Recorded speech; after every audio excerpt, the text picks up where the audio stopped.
All right, we're recording in 5 seconds. I'll just start. Okay. I turned 52 in this week. Me and you got a lot in common. I can't wait to help you out a little bit more and get to know you a little bit better. Turned 57 on the 27th. Of June? Yeah. Oh, happy birthday. Hey, 27th of June? Yep. Dang, man. We got so much in common. You're a Cancer too, right? Yep. Cool, cool.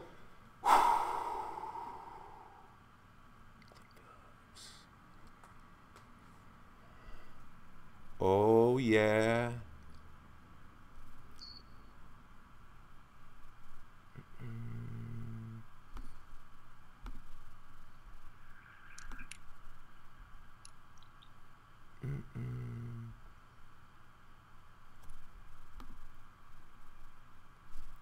All right, here we go, Clint. 5, 4, 3, 2.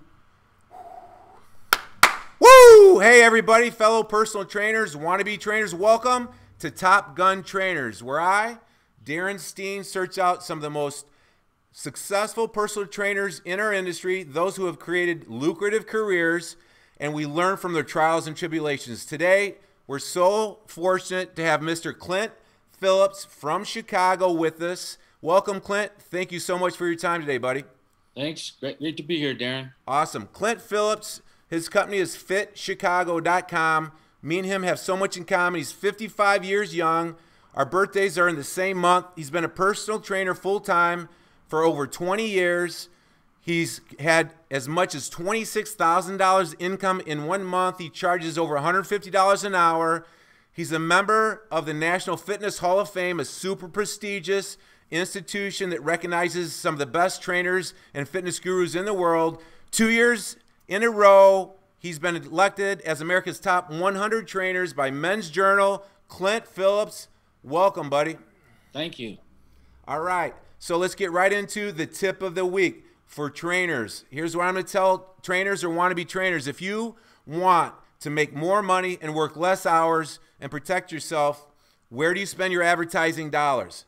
Well, I can tell you what, I've wasted thousands and thousands of tens of thousands of dollars early in my career because I thought I needed to have signs, yellow pages, stuff like that. What I found was it was hard to track and almost impossible to get any kickback on that investment. So finally I realized that the best thing to do was to train myself to become healthier, leaner, meaner, and more fit. Now, if you know anything about me, you don't need to look like a bodybuilder or a fitness guru, but the bottom line is you got to work on improving yourself, and you got to be genuine with people, and you got to stand tall with good posture, and you got to look them in the eye, and you got to do everything that you preach to them yourself first. Train yourself to become healthier, leaner, and more productive in life. That is how I felt that was the most important thing for the people around me to hear my message. So Clint, what is your suggestion? First of all, did you experience anything similar to me early in your career? Did you spend money on advertising? And number two is, what did you finally learn worked better than that money?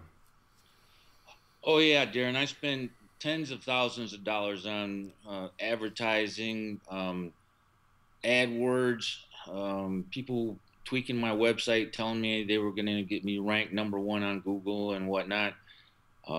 Magazine ads, you name it. As you said, it was really hard to track. I'm not aware that I really ever got any clients from there, or none that really stayed for very long.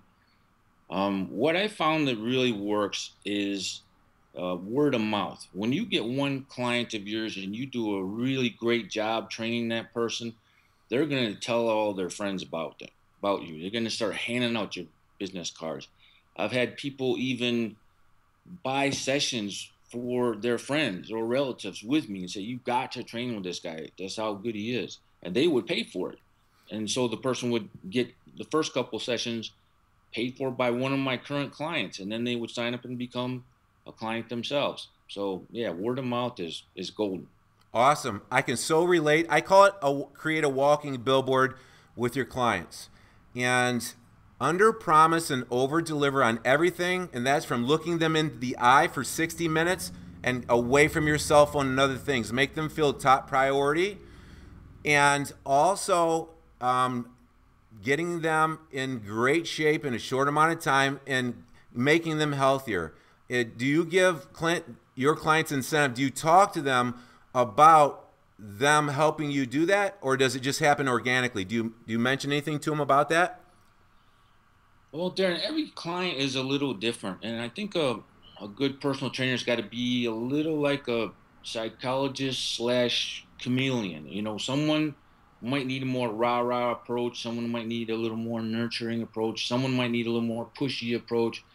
So you got to kind of get to be an expert at reading them and then setting goals for them. For most of my clients, it's weight loss. They just let themselves go and put on some extra pounds. So things like measurements, physical measurements like waist hips ratio, body fat percentage, setting reasonable short-term achievable goals for them can help them a lot. And as far as keeping them on track, one thing I like to do is texting them every night. All my important clients, which is all the ones I'm training personally, I text them almost every night, maybe not on the weekend. Say, are you on plan with your diet? And if so, if not, what can we do? And some of them keep track of it on an app and send me, how many calories and what percentage was fat, carbohydrates, and protein every night. But everything you can do to support that person, do it. I totally agree, Clint. And I do the same thing with every client that's a one-on-one client. They pay me $125 and more per session, and that seems like a lot of money. But when you underpromise and overdeliver, and you send them a text a day after the workout and ask how they're feeling from the workout, and then the next day you text and ask them how much water they drank, and just check in on them, many times they will text back and say, thanks for checking in on me, because it's so rare with today's fast-paced society, people not following up. So I totally can relate to that, Clint, and I do the same thing. Some trainers might think that it's just a text. It only takes, 20 seconds, and it's not that important, but it's so important in the grand scheme of things, and that does give that client the feeling that you're under-promising and over-delivering. Thus, they want to tell other people about it because it's so rare in the professional training industry. Would you agree? Yeah. In fact, I don't know the person who said this, but the quote goes something like, they don't care how much you know until they know how much you care. And when you're sending those texts, it shows that you're thinking about them up outside the session. And that's something that proves that you're really caring about their goals and not just, here's a person right now who's giving me money, so I'll pay attention to them. Absolutely. That was a little bit longer than I anticipated, but the takeaway from that is your best form of advertisement, Clint, is giving the client superb quality and making them feel incredibly special. So with that being said, do you tell the client you have a referral program to give them incentive to become a more productive walking billboard for you? I really don't do that as much as I should, Darren. That's a good point. And as trainers, we should all be learning all the time. And that's one thing that I can learn just from this interview with you. I have in the past, and I should probably get back to that. It's a good point. Fantastic. Write it down on a journal, on a piece of paper right now, Clint, and follow up, because it's so important to guard our time as professionals. And we're going to talk about that here in a little bit. All right, so that's some great tips on not to waste your money on advertising. I think any trainer that's been full-time for any amount of years would testify. I can so relate, Clint. I did the same thing. Google AdWords, Yellow Pages, $10,000 one time in, I think it was they come around, knock on your door, and they have these books, and they say it's going to get into the neighborhoods, and it doesn't work. And even if it did, you can't track it, and you'll never get any feedback from it. So great points. All right, Clint, let's get right in so that we can learn a little bit more about you and what you've done. Can you tell, you started over about 22 years ago in midstream in life, around 35 years old. Can you tell us how you got started in the personal training industry and how you took it to the next level versus taking a class and working for somebody? Right. Well, I've been working out all my life and just enjoyed it in general and been involved in a lot of sports. And while I was going to school a little bit later in life than normal because I had been in the military, I was in my early 30s and going to school at UIC and saw a poster on the wall of the gym, make big money as a personal trainer. Talked to the woman who was teaching the course, took the course, enjoyed it. She offered me a job, and at the time she was paying me $15 an hour to be a personal trainer. And I thought I was doing good, and after a while I'm working 40, 50, 60 hours a week for $15 an hour. I said, there's got to be more to life than this. So I started looking for ways to market myself outside the gym so that I could charge more than she was paying me. And first I started at $25 an hour, went up to 40, got real brave, went up to 60, finally 70, 80. And by that time, when I had a full schedule at $80 an hour and still was getting more people asking me for my time, I started networking with other personal trainers, and I would tell the person, for example, okay, Bob, I know you want to train with me Monday, Wednesday, Friday at 6 o'clock at night. That's a really busy time. I don't have that time open right now, but I have this trainer, Jeff, who's awesome, and he can do it. And you'll just pay my company anyway, and I'll take care of Jeff. And that's how it all started, and then it just took off. Wow, and you've been going ever since. So let's tell the people, like, presently what your niche is. As I understand it, you train clients close to you in their home, and you go to their hotels downtown Chicago and you train them at their place, because a lot of the hotel apartment complexes have gyms in their space. So you don't have your own brick and mortar building, which lowers your overhead. Is that true? And can you tell us a little bit more about how that works? Yeah, I had briefly for maybe a year or a year and a half rented out space in a Chicago dance school when they weren't using it early in the morning to train people, and it was never a moneymaker. So I found what was much better was a lot of the high rises downtown. The one I live is right at Chicago and State, Spear and State, and there's a gym there. All I have to do is go out of my apartment, walk down the hallway, hit the button on the elevator, go down to the seventh floor. There I am in the gym. Nice.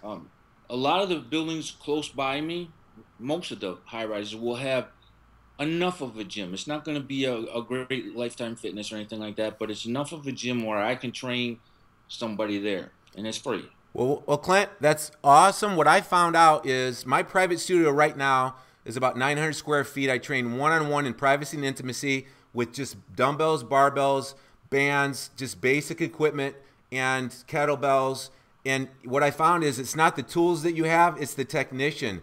Most of us know that you don't need the $10,000 machines at Lifetime Fitness to really help people get healthier. And so that's a misconception trainers have. If you don't know how to train yourself or clients on minimal equipment, I suggest that you learn, because it's the best approach to go. So trainers do not need to have all those fancy dancy machines at a health club. No, absolutely not. In fact, I have some people that I train doing nothing other than body weight exercises, and it works for them. I've got a little gym bag of stuff that probably I spent maybe $100 on. Some bands, a Pilates Magic Circle, a TRX I love. Things like that. You can create endless combinations where people think they're not doing the same workout ever twice, and very simple tools. Awesome. All right. So I would like to make one point here, Clint, and that is for wannabe trainers or entry-level trainers. A lot of times people will, let's say they drop a lot of weight or they do a fitness competition for the first time. A lot of people, and this wasn't maybe your experience, Clint, but I see it a lot, and people start coming to them, and then they start loving their inspirational story, and the person starts helping them. And so thus they start giving out information, and they're like, man, this feels good. I would like to become a personal trainer. I'm going to make big money. I'm going to go to Lifetime Fitness. Those trainers charge 90, 100 bucks an hour, and I'll work 10, 15 hours a week, and I'll make 1,500, 2,000 bucks. This is awesome. And they jump right in and they get started. But what happens, Clint? They get burnt out. They get one client at 6 a.m. They get one client at 6 p.m. The club takes 50%. The club says on Saturday, you got to come clean the machines for free and do seminars. And then all of a sudden, you're working 12 hours. You're stressed out. You don't have any guarantees, no health benefits, and you're making about $100 a day or maybe like $80 a day after taxes. That was my experience, and that's what a lot of people experience. And you gotta use some of these tools to protect yourself, or otherwise you're gonna get burnt out, and you're gonna burn out your love relationships, your girlfriend, your wife, and your kids, and you're gonna fizzle out. Right, exactly. I mean, it may be okay to get started like that until you think you're good, because no one's going to be really good on their first day as a personal trainer. When I got done with that personal trainer course and I passed the ACE certification exam, I wasn't any good. It took me a while to get good. And it took me watching other trainers and learning from other trainers on what not to do and what to do. So, but you got to get good as quickly as you can and then get out of that big box. That's when you're going to make some real money. Absolutely, Clint. I totally agree. That, Cardinal Fitness, small box, big box, anything that puts you in front of a lot of clients, even if you have to do it for 10, 15 bucks an hour. The optimist is going to say, I'm using this opportunity to learn my trade, to build relationships up, and to get experience. And if you really focus on that, you can maybe, everyone's different, but if you really make it a priority within a year, you might have the tools, especially if you get some mentorship by experienced people like ourselves and start doing some of this stuff from the very beginning, which I didn't. I learned the slow way, and you probably did too, Clint. Someone could graduate up and maybe start their own business within a year, but they got to do some of these things we're talking about, or else it's not going to work. Yeah, it's just paying your dues. When I first started as a trainer and I knew I wasn't good, I would approach other trainers who I knew were experienced and were good and successful, and I would say, I just want to shadow you. I just want to follow you around and watch you. Would that be okay? And most of them were very helpful. I'm like, sure, well, I'll help you. And that's really how I learned to be much better in a shorter period of time. Awesome. Clint, I got a couple of tips to trainers, anybody that's in this industry, whether you're new or intermediate or you've been in it for years, is we got to protect our time. And it was hard for me to raise my rates, and it was hard to say I'm going to charge for a consultation, because we would do this for free and we talk all day long about it. But if you talk all day long about it for free, you're going to go out of business and you're going to lose your health. You're going to lose your relationship. So I charge for my consultations, and what I say is it's incredibly valuable. And I tell them I'm going to give them an hour, and I give them 70 minutes. So again, I underpromise and overdeliver. And I look them in the eye. I get them emotional. I tell them how my program works. I listen to them in their story, and I tell them I got the exact program that will work for them. And it's a $75 charge for that. And I give them the plan of action. I even stretch them out. I do a little bit of a body assessment, nutritional assessment, and I call it a psychological eval. What are their blocks that have stopped them from going towards becoming healthier? And it's not that hard. Like you said, I absolutely agree, Clint. We are fitness psychologists first and foremost. How do you learn to do that? It's through repetition. And what I tell people who come to me, how much is it to train with you? I don't tell them it's $150 an hour. I say the consultation is $75. You're going to get an hour of my time. This is what you're going to get. It's going to be incredibly helpful. And if you use any form of my service in the future, that $75 payment will be credited towards your program with me. So essentially, it's a free consultation. What does charging $75 for a consultation when you offer it that way is it gets rid of the tire kickers. You get a paycheck for that hour, and people pay attention when they pay. So it does a lot of good. So that's one of my tips on how to guard your time so you're not doing stuff for free. Have you ever done that, Clint? And what's maybe another thing that you do to charge high fees and let people feel like it is an opportunity versus a debt? Yeah, I like what you've done there, Darin. Well, I get a lot of people who ask me about a so-called free consultation because so many trainers do it. And I tell them, no, I don't do anything for free. I will charge you. But if you're not satisfied for any reason, I'll leave you the money back. And that usually does away with the objection. I like it. When you give things away for free, I find people don't really value it. And I used to occasionally, when I was beginning, do consultations or even the first appointment for free. And I would have those people are the ones that cancel the most. and don't stay on track. So I learned very quickly that people value what they pay for. When they put their money down, it almost becomes like a self-fulfilling thing where they have to prove to themselves that I paid $100 for that session. It was worth it. I wasn't a stupid person for doing that. I got my money's worth. I totally agree. It's been my experience almost every time. The higher fee that I charge, the better the client I get. The better personality, the easier they are to work with, the more they follow through. Most people hear that cognitively, but at emotional level, it's so hard to start doing it. And would you agree? You just got to pre-qualify these clients, Darin. And there are a lot of trainers who are afraid to say that they're going to charge $100 or $150 an hour.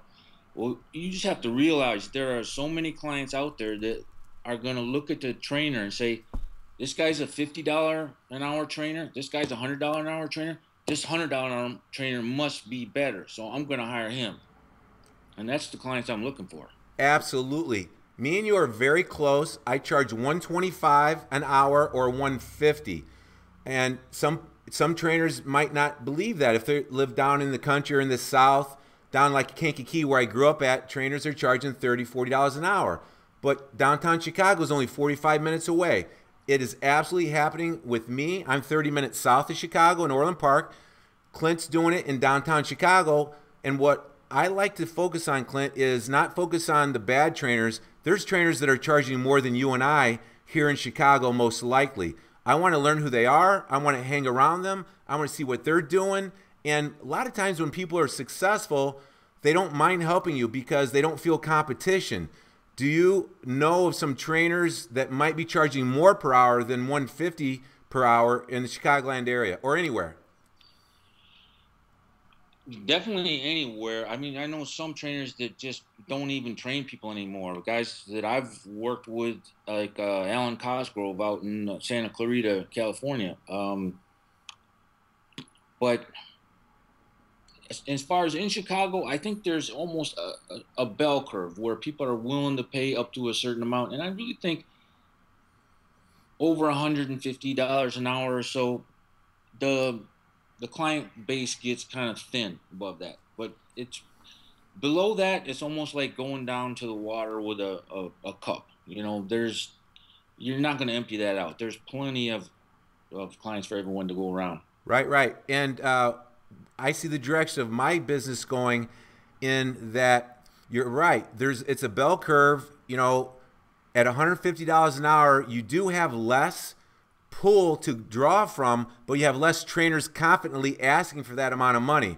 So you get better clients. There's not as much competition. And what I will tell you, what I have been attempting, and I sold my highest online training program for $10,000, my first one, to a guy in Austin, Texas, and you have to have an offer before you can sell it. I made my offer for a video offer on my website for $10,000, $20,000 online packages, and if you want to sell one for 10 grand, it's a lot easier to sell a package for 10 grand if you have a $20,000 offering.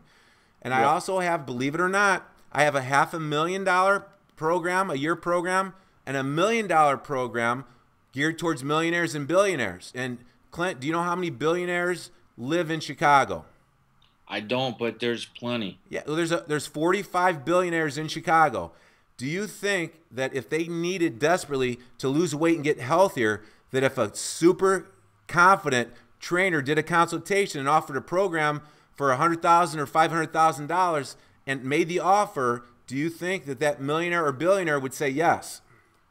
Of course they would. In fact, I can give you an example. There's a trainer you may know. His name is, I think, David Goggins. And he was running a marathon. And I think it was the founder of Reddit, maybe, was in that same marathon. So obviously the guy's a millionaire. And he saw how much gut and determination that Goggins was running with a broken ankle and still refusing to give up. The guy's a former Navy SEAL. He hired that guy to come live in his house in Florida and train him for something like 6 weeks. I don't know how much, but I'm sure it wasn't cheap.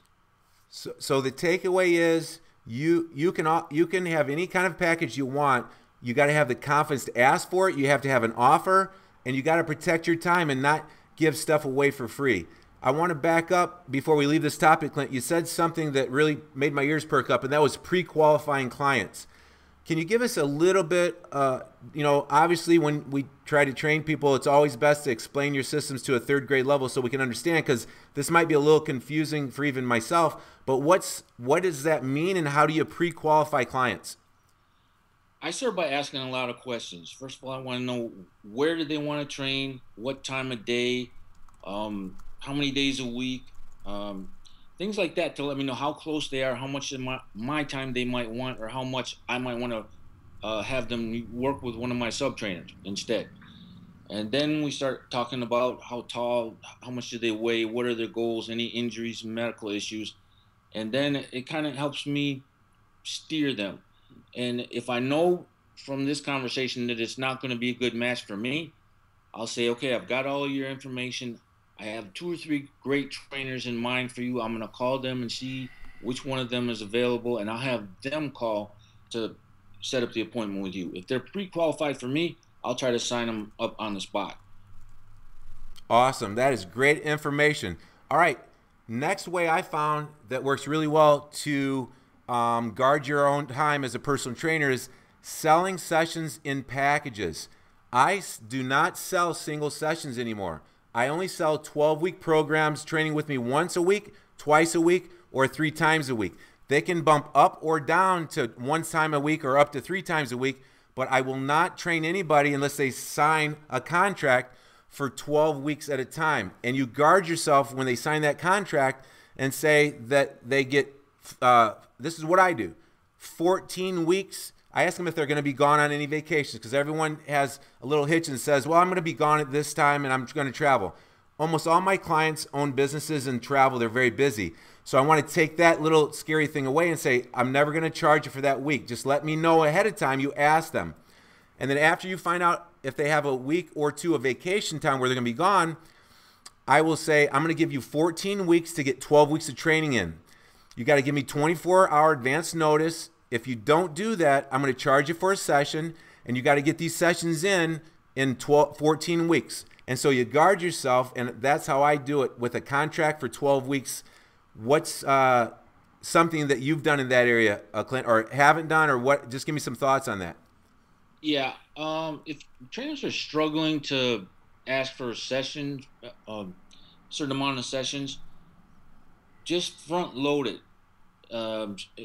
If you're wanting to get $100 an hour for 10 sessions or something, $1,000, and you're afraid of asking for that, say, okay, it's going to be $125 a session if you want to pay as you go. Or would you rather get it for $100 and just pay 10 sessions up front? Yeah, you know what?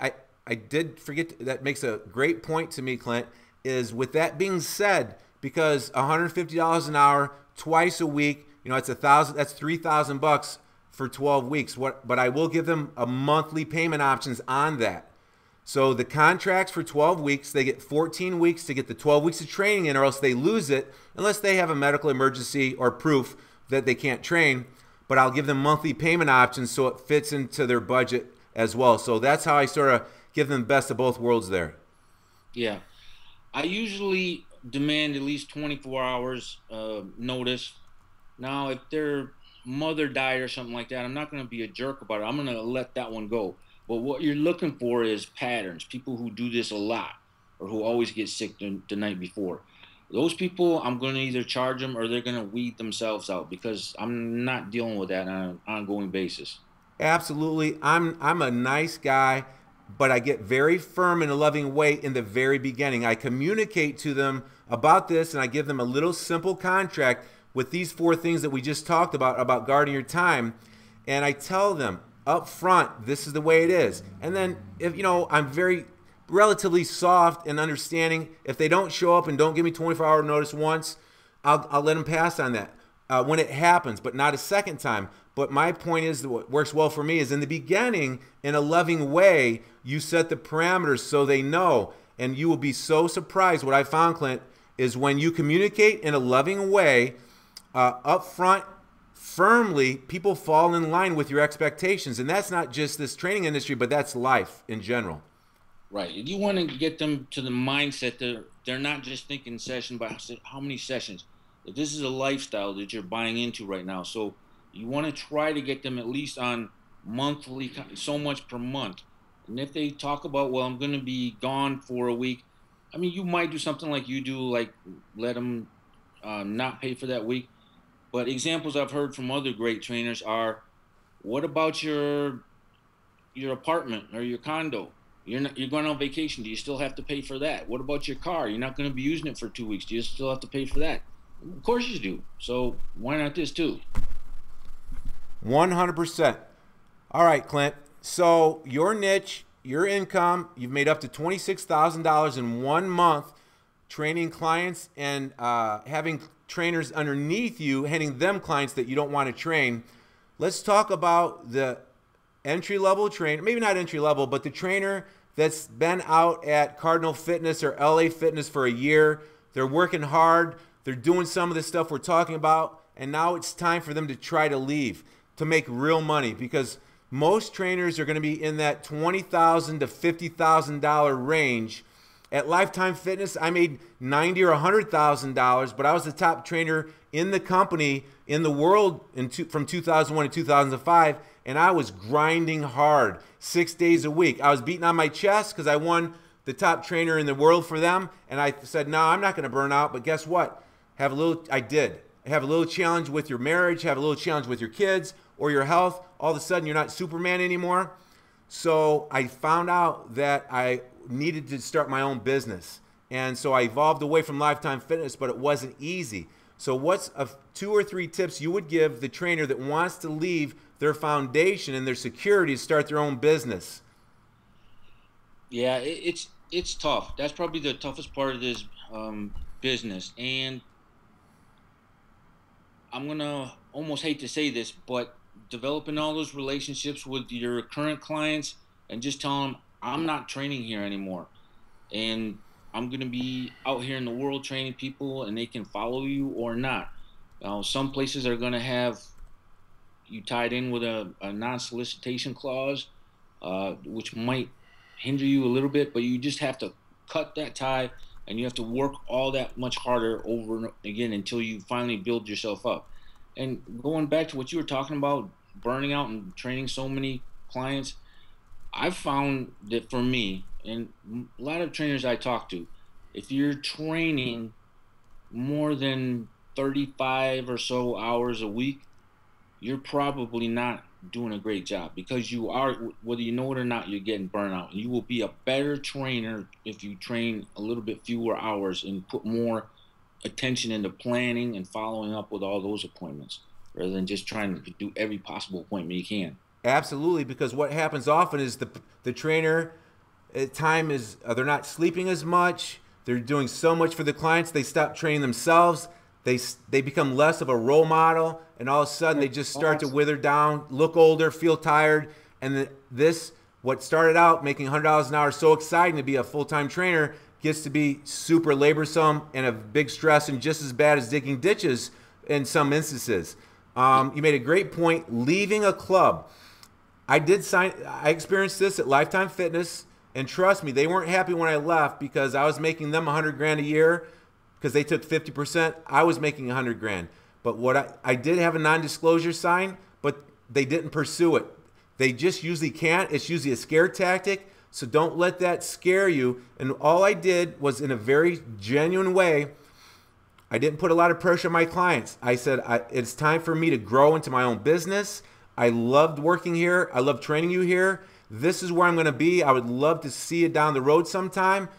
And that's it. You don't put pressure on people. They don't like that, but you just let them know in a genuine way what the next step for you is. And there is one more option before what I could have did, and I decided not to, or what another trainer could do, is they could go into management for LA Fitness or for Lifetime Fitness or whatever gym you're working at. And you might make a little bit more money. You're going to learn the management side of things. You're going to have some more experiences. You might make a little bit more money. You're going to have more unique stresses, but that experience might pay off down the road, because right now you're managing trainers essentially. So that is one another option for trainers. Yeah, yeah. What I usually tell trainers who are starting out is you got to do three things. You got to get really good at being a trainer. Number two, you've got to get really good at marketing and business, getting new clients. And number three, you've got to get really good at establishing that rapport. If you can do all three of those things, you're going to be fine in this field. Fantastic, Clint. I'm super excited about some of the nuggets that we brought out here. I'm going to have show notes in this podcast where people can be directed to print off the show notes to maybe get more out of listening to this podcast. And before I let you go, Clint, is there one or two little nuggets that you would give somebody to take some massive action to take their personal training business to the next level? Because everybody knows that, we all know what to do, but there's a difference between knowing what to do and doing what you know. So I always like to end the podcast with a call to action. What massive action would you tell the trainers out there that really want to grow their business to the next level? They're going to be scared, Darin. That's just the way it is. One of my mentors, I'll mention again, Alan Cosgrove, told me, jump and the net will appear. I don't know if that's his original saying, but I believe it. And if you believe in yourself enough, it will happen. Clint, great advice. I can so relate. Before August of 2001, I was a UPS full-time truck driver of 16 years, single income, raising a family of 4 with a single income, 2 young children down in Kankakee, Illinois. As my passion for training myself and other people grew, I knew that to be fulfilled, I had to help people get healthier. So in August 1 of 2001, I decided to burn my boats. Meaning when I quit UPS to become a full-time trainer at Lifetime Fitness, I was never going back to truck driving. I told them that. I said, I'm done. I'm never coming back. And there's no plan B. And you know what? I've been stressed and scared ever since. But that was part of my success. I had to feed my family. I had to ask for that first $3,000 contract from Ed Brooks in September 2001 after no income for 3 weeks, scared to death. But you know what? I had to do it. And every time I had some successes, the stress got a little lower. I built my confidence up a little bit. I've evolved over the years at different phases of the business, going online, writing books. I've had my own facilities. I've rented space. I've sold facilities. And you know what? It really never goes away, but it sort of becomes more part of your psyche. So I can totally relate to that. That was my experience. So I think that that's fantastic information, Clint. Clint, again, thanks for your time. Clint Phillips, fitchicago.com. If you are a trainer that wants some good mentorship, I highly suggest you go to www.fitchicago.com. Hook up with Clint Phillips. If you want to train clients in condos downtown Chicago and get close and have some clients to people who are making some great money that could help you grow your career, I highly suggest you get a hold of Clint Phillips at fitchicago.com. Yeah, and just call me, write to me anytime. I answer all my emails, and I'll help anybody who's trying to get started. Sounds good, Clint. Since you said your website maybe is a little bit older, as mine is too. What I'm going to put your phone number here, if you don't mind, in the show notes here, so that trainers can just call you or email. So what's your telephone number and email address? The best telephone number for me is my cell. That's 312-515-7993. And the best email for me is supertrainer@gmail.com. Oh, yeah. I like it. Supertrainer @gmail.com. .com at Gmail? Supertrainer@gmail.com. Supertrainer@gmail.com. Got it. Clint, I can't wait to meet you in person.